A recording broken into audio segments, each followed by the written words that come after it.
এপ্রিলে ১৬ দিন বন্ধ থাকবে ব্যাংকমুখী হওয়ার আগে জেনে নিন সম্পূর্ণ তথ্য। কম বেশি প্রত্যেকেই ব্যাংকে ছোটেন, নানান সময় নানান দরকারও থাকে ব্যাংকে। সে কারণে ব্যাংকমুখী হওয়ার আগে সম্পূর্ণ তথ্য জেনে নিন কবে কবে বন্ধ থাকছে ব্যাংক। তবে এ মাসে সব মিলিয়ে ১৬ দিন ব্যাংক বন্ধ থাকবে বলেই খবর। রিজার্ভ ব্যাংকের নিয়ম অনুযায়ী দেশ জুড়ে সমস্ত ব্যাংক বন্ধ থাকে, আর আঞ্চলিক ছুটি ঠিক করে সে রাজ্যের সরকার। তাই এক এক রাজ্যের ছুটি এক এক রকম হয়ে থাকে। এপ্রিলে কোন কোন তারিখে বন্ধ থাকবে ব্যাংক রইল তথ্য। ১লা এপ্রিল বার্ষিক অ্যাকাউন্ট ক্লোজিংয়ের কারণে ব্যাংক বন্ধ থাকে, তবে সারা দেশে নয়। ৫ এপ্রিল বাবু জগজীবন রামের জন্মদিনে হায়দ্রাবাদ ব্যাংক বন্ধ থাকবে। ৬ এপ্রিল সাপ্তাহিক ছুটি গোটা দেশে। ১০ এপ্রিল মহাবীর জয়ন্তী, অধিকাংশ রাজ্যে ছুটি। ১২ এপ্রিল দ্বিতীয় শনিবার, গোটা দেশে ছুটি। আর ১৩ এপ্রিল সাপ্তাহিক ছুটি গোটা দেশে। ১৪ এপ্রিল আম্বেদকর জয়ন্তী, কিছু রাজ্যে ছুটি। ১৫ এপ্রিল বাংলা নববর্ষ হিমাচল দিবস, সে কারণে কিছু রাজ্যে ব্যাংক ছুটি। ১৬ এপ্রিল গুয়াহাটির উৎসব রয়েছে। ১৮ এপ্রিল গুড ফ্রাইডে, অধিকাংশ রাজ্যে ছুটি থাকছে। ২০ এপ্রিল সাপ্তাহিক ছুটি গোটা রাজ্যে। ২১ এপ্রিল গড়িয়া পুজো আগরতলায়। ২৬ এপ্রিল চতুর্থ শনিবার, গোটা দেশেই ছুটি। ২৭ এপ্রিল সাপ্তাহিক ছুটি গোটা দেশে। ২৯ এপ্রিল পরশুরাম জয়ন্তী সিমলাতে। ৩০ এপ্রিল বাসব জয়ন্তী অক্ষয় তৃতীয়া বেঙ্গালুরুতে। ব্যাংক বন্ধ থাকলেও অনলাইনে কারবার চলবে বলেই জানা যাচ্ছে। এটিএম থেকেও টাকা তোলার পরিষেবা পাবেন আমজনতা। নাইটদের হতাশাজনক পারফরমেন্স ভাবিয়ে তুলছে কেকেআর সমর্থকদেরকে। ব্যাটিং পিচেও ব্যর্থ নাইটরা, কি বলছেন অধিনায়ক আজিঙ্ক্য রাহানে। মুম্বাইয়ের বিরুদ্ধে হতাশাজনক পারফরমেন্স করেছে কলকাতা নাইট রাইডার্স। কোনো বিভাগেই তারা সেভাবে এগোতে পারেনি। মুম্বাইয়ের সামনে মাত্র ১১৬ রান করে গুটিয়ে গিয়েছে তাদের ইনিংস। জবাবে ১২.৫ ওভারে মাত্র ২ উইকেট হারিয়ে জয়ের জন্য প্রয়োজনীয় রান তুলে নেয় মুম্বাই ইন্ডিয়ান্স। প্রশ্ন হচ্ছে, এই হার থেকে নাইট দলনেতা শিক্ষা নিতে চাইছেন কি? এদিকে আজিঙ্ক্য রাহানে জানিয়ে দিয়েছেন উইকেট ব্যাটিংয়ের জন্য ভালো ছিল। এই কথা টসের সময়ই তিনি বলেছিলেন। ১৮০-৯০ রান করতে পারলে লড়াই দেওয়া যেত। উইকেট কিন্তু বাউন্সও ছিল, যেটা কাজে লাগাতে পারেনি তাদের ব্যাটাররা। তবে এই হার থেকে শিক্ষা নিয়ে পরবর্তীতে এগিয়ে যাওয়ার চেষ্টা করবে বলে জানান আজিঙ্ক্য রাহানে।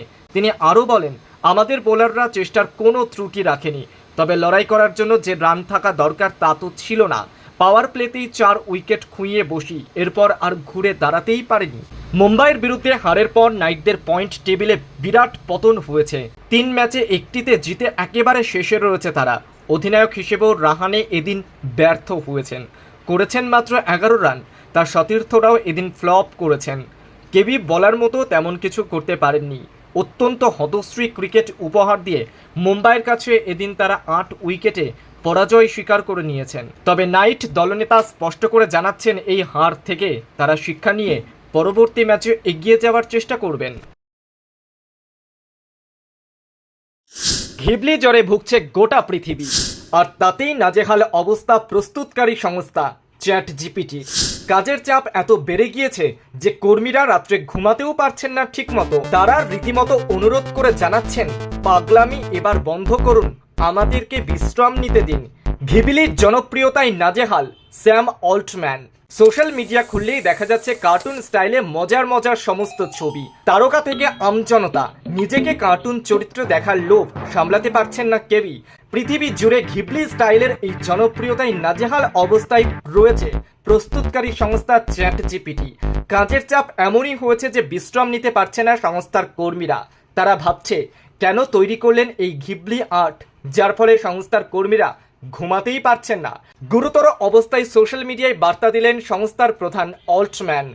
অল্প কিছুদিনের মধ্যে পৃথিবীব্যাপী ঘিবলির বিপুল জনপ্রিয়তার জেরে সংস্থার সার্ভারে বিরাট চাপ পড়েছে। চ্যাটজিপিটি সিইও অল্টম্যান জানিয়েছেন, চ্যাটজিপিটির ইমেজ জেনারেটরের বিপুল চাহিদার কারণে ওপেন এআই এর জিপিইউগুলি গলে যাচ্ছে। আর এই অবস্থায় তৈরি সীমা নির্ধারণ করার বিষয়ে চিন্তাভাবনা শুরু করেছি আমরা। কোটি কোটি মানুষ এই ছবি বানানোর নেশায় বুঁদ হয়ে রয়েছে, আর তাতেই ইন্টারনেট স্লো হয়ে গিয়েছে সংস্থার, বসে গিয়েছে সার্ভার। আর সে কারণেই স্যাম অল্টম্যান লিখছেন, ছবি তৈরির সময় একটু ধৈর্য ধরুন, যা চলছে এটা পাগলামি, আমাদের টিমের ঘুম দরকার। অ্যামাজন ফ্লিপকার্টের গুদামে 15 ঘন্টা তল্লাশি, বাজেয়াপ্ত লক্ষ লক্ষ টাকার নকল সামগ্রী। গুদামের মধ্যেই মিক্সার গ্রাইন্ডার, গিজার সহ ইলেকট্রিকের জিনিসপত্র ছিল। বিআইএস সম্প্রতি এক অভিযান চালিয়েছে দিল্লিতে, আর সেখানেই পাওয়া গিয়েছে এইসব জিনিসপত্র। জুতো থেকে গিজার, মিক্সার সহ অন্যান্য ইলেকট্রনিক সামগ্রী কি নেই সেই তালিকায়। গুদামে বিপুল পরিমাণ নকল জিনিসপত্রের মেলায় যথেষ্ট চাঞ্চল্য ছড়িয়েছে। বিশ্বাসযোগ্যতা নিয়েও উঠেছে নানান রকম প্রশ্ন। সকাল থেকে রাত পর্যন্ত অনলাইন কেনাকাটায় ব্যস্ত থাকেন আমজনতা। আম আদমি মুঠো ফোনে ব্যস্ত থাকে সস্তায় ভালো জিনিসটি খুঁজতে। ভারতে অনলাইন কেনাকাটার জন্য অ্যামাজন, ফ্লিপকার্ট এই দুই সংস্থার নাম শুরুতেই থাকে। তাদের গোদামেই এই বিপুল সংখ্যায় নকল জিনিস পাওয়া গিয়েছে, যা নিয়ে চাঞ্চল্য ছড়িয়েছে আম আদমির মধ্যেও। জানা গিয়েছে ভারতীয় মানদণ্ড সংস্থা বিআইএস সম্প্রতি এক অভিযান চালিয়েছে দিল্লিতে, আর সেখানেই পাওয়া গিয়েছে এসব নকল জিনিসপত্র। জুতো থেকে গিজার, রান্নার সামগ্রী থেকে অন্যান্য জিনিসপত্র কি নেই সেই তালিকায়। গুদামে মজুদ থাকা অনেক জিনিসপত্রই নকল বলে জানা গিয়েছে, আবার অনেক জিনিসপত্রের গায়ে বাধ্যতামূলক আইএসআই মার্ক ছিল না, আবার অনেক জিনিসের গায়ে জাল আইএসআই মার্ক বসানো রয়েছে। দীর্ঘ 15 ঘন্টা ধরে চলেছে এই খানা তল্লাশির অভিযান। জানা গিয়েছে অভিযানে 3,500-এর বেশি জিনিস বাজেয়াপ্ত করা হয়েছে, আর সেগুলির মোট বাজার মূল্য রয়েছে 70 লক্ষ টাকা। ফ্লিপকার্টের গুদামেও এরপর অভিযান চালানো হয়, আর সেখানেও নিম্নমানের স্পোর্টস শু পাওয়া গিয়েছে। সেখান থেকে মোট 590 জোড়া জুতো বাজেয়াপ্ত করা হয়েছে। সেগুলি তৈরির সঠিক তারিখ উল্লেখ ছিল না কোনো আইএসআই মার্কও। বাজেয়াপ্ত ওই জুতোর বাজার দর 6 লক্ষের কাছাকাছি। কেবল দিল্লি নয়, বিআইএস এর তদন্তকারীরা দেশের বিভিন্ন জায়গায় হানা দিয়েছে।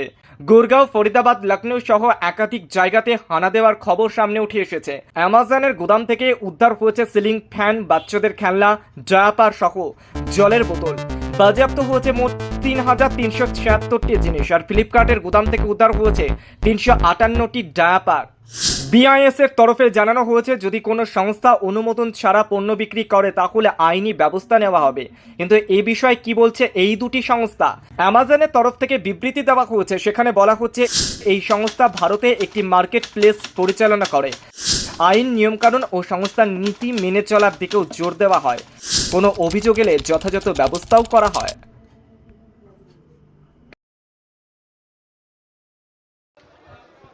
ভারতীয় জনতা পার্টি এমন এক পার্টি যে একটু সময় নেয়, তার জন্য ধৈর্য হারালে হবে না। একটু সময় নেয়। এতগুলো স্টেটে বিজেপি রাজ্য চালাচ্ছে, একটু সময় নিয়েছে। তাদের সবাই কুপকাত। লাস্ট কুপকাত হলেন দিল্লি সরকার।